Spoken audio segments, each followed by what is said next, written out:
Pixar always makes sure that they have that one character that's less talkative than the rest. Yeah, you and the rat. I could use a little hose down. Help me wash this off. But when they opened up, they had us shocked and confused. Hearing their voices become so lively and seeing them so energetic for the first time felt so unreal. And in this video, we'll be looking at 6 characters who stayed silent until they opened up. Each level gets more nostalgic, so brace yourself. You won't believe who the last 2 characters are, so stay till the end to find out who they are. And speaking of silence, your notification should be buzzing anytime we drop a video, so hit that subscribe button and turn on the notification button. Starting our list is a character from this automobile classic from Pixar. Cars is a very interesting movie to have a silent character, but they still gave us Red. That's right, they didn't even bother to give him a proper name. They just looked at what vehicle he was in and decided his color would be what everyone would call him. How frickin' original. And for a fire truck, this guy does get awfully quiet. Help me wash this off. Where's he going? If there ever was a real fire, he wouldn't be helping anybody, being all to himself like that. And correct me if I'm wrong, but fire trucks are meant to put out fires, not water plants all day. Yet Pixar basically gave us a gardening truck, and if he's not watering the plants, his eyes are doing some watering. Well, Pixar needed to make somebody a crybaby, and it just happened to be our socially awkward and silent fire truck. But the crazy thing is, he doesn't stay like this. With the help of Lightning McQueen, he gets his groove. Looks like you've helped everybody in town. Yeah, everybody except one. Radiator Springs is bubbling with so much life that Red catches the fever of the excitement. All of a sudden, he doesn't seem like the quiet, shy truck anymore. In this, there is a very strong message. If McQueen can make Red happy, then he really did a 180 on his persona. Red is proof that all it takes to make people open up is to show them a little kindness. The next character we'll be looking at comes from up above, quite literally. When we first meet Doug, he's pure and basically an unadulterated desperation wrapped in a golden retriever's body. Dog! He's part of a high-tech pack of hunting dogs owned by the villain Charles Muntz. These dogs use collars that translate their thoughts into speech, but Doug is an outcast. He's sent on special missions because he's too soft and easily distracted by squirrels. It is funny because the squirrel gets dead. But we all know they only did that to try to get rid of him. The poor dog can't catch a break. What do we do with Doug? He is lofty bird.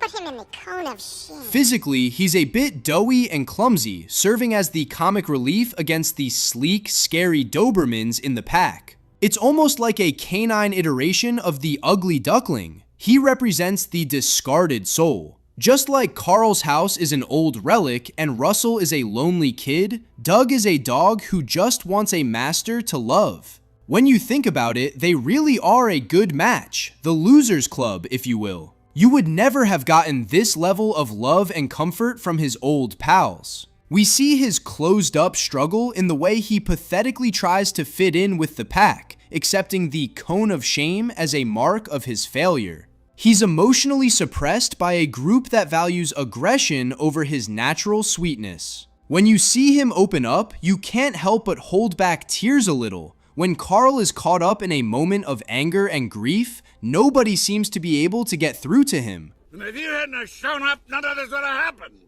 Bad dog, bad dog.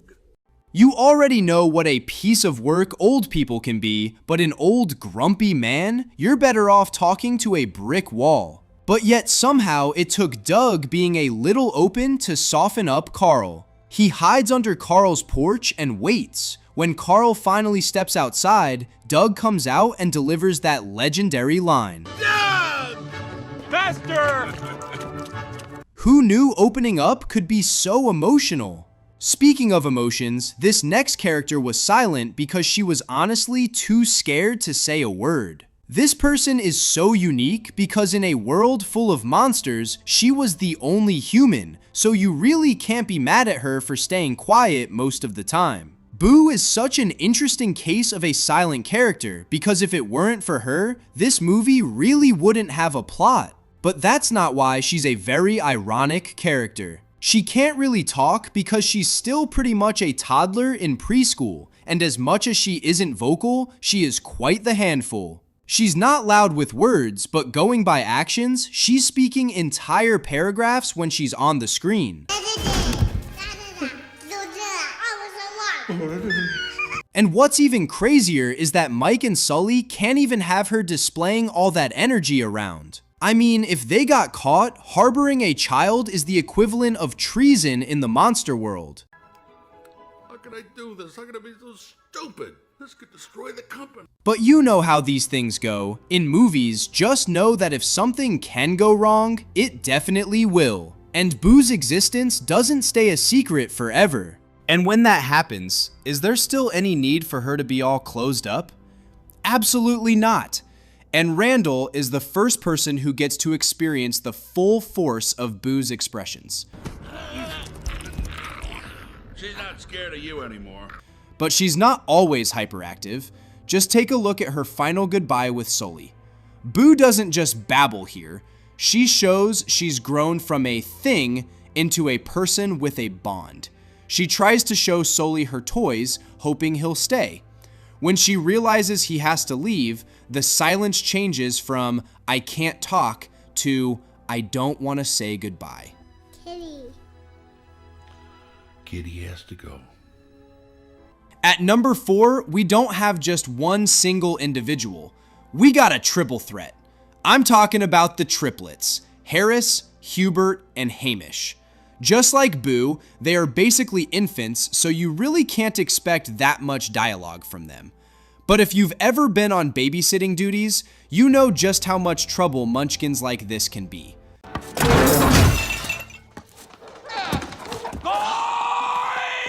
Don't be fooled by their unwillingness to talk. They make up for it with their hyperactivity. With no words, they still manage to get us scared they might do something stupid every time they're on. Seriously, if there's a tray of tarts anywhere in the castle, you can bet these three have already swiped it before you can say shortbread. Oh!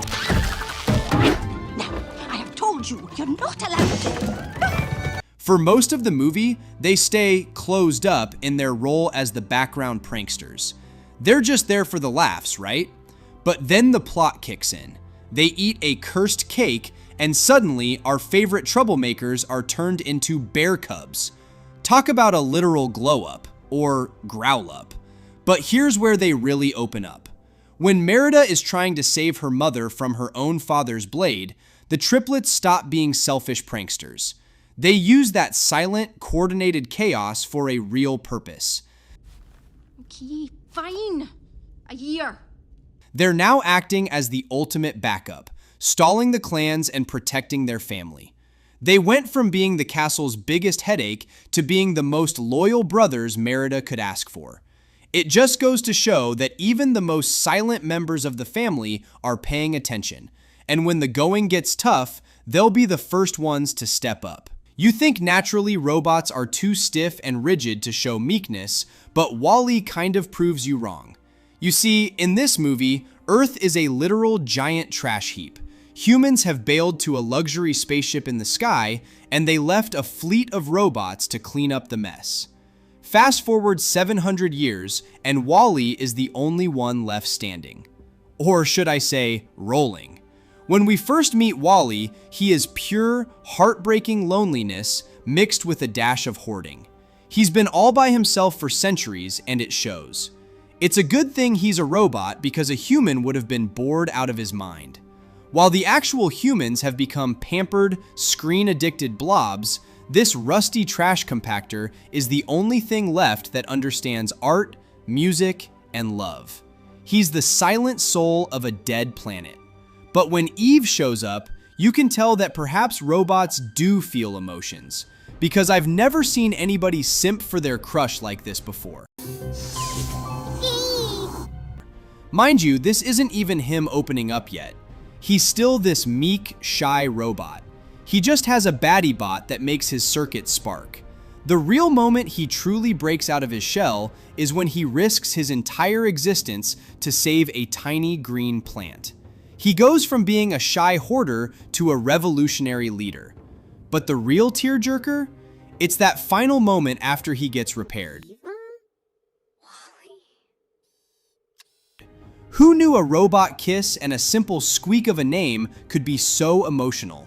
WALL-E proves that you don't need a single line of dialogue to be the most relatable character on screen. He went from a lonely trash bot to the spark that brought life back to Earth, proving that love is the ultimate software update. Next up is a character who is honestly the stuff of nightmares, but he's got a heart of gold buried under all that cracked plastic. Just like Red from Cars, Pixar didn't even bother giving this guy a real name. Well, thank you, big baby. Why don't you come meet our new friend? He's just a big baby doll, so big baby it is. Talk about being literal. When we first meet him, his default characteristics are incredibly eerie. He's huge, he has one drooping, lazy eye, and he carries a baby bottle around like it's a weapon. He doesn't talk at all. He just wanders around making these creepy baby noises that honestly make your skin crawl. And get this, he's supposedly Lotso's personal bodyguard. He's the enforcer for the strawberry-scented dictator named Lotso. Baby dolls as bodyguards? It sounds so unbelievable, unreal. So unreal until you see just how tough he can be on the other toys. And when you learn his backstory, you get why he's the way he is. He's a discarded soul who was lied to for years. He's been led to believe his original owner didn't want him anymore, and he uses that silence to bottle up all that trauma. She don't love you no more. Now come on! And as a baby, the only thing he has to hold on to is the companionship of his fellow exiled toy. A toy that doesn't even care about him like that. But the crazy thing is, he doesn't stay this way. The moment he truly opens up is one of the most satisfying turning points in the whole movie. It happens right by the trash chute when Woody finally shows him the truth about his past. And if you couldn't have her, then no one could. You lied to Big Baby, and you've been lying ever since. Who knew a giant doll throwing a bear into a dumpster could be so emotional? When Big Baby finally breaks his silence to stand up to Lotso, he isn't just a henchman anymore. He's a hero reclaiming his identity. He went from being a creepy, silent enforcer to a toy that finally knows he was loved. It just goes to show that no matter how cracked or broken you feel, all it takes is a little bit of the truth to help you finally open up and find your groove again. There you have it. 6 Pixar characters we thought were silent until they weren't. Which character here is your favorite? Let us know in the comment section and check out our other videos as well.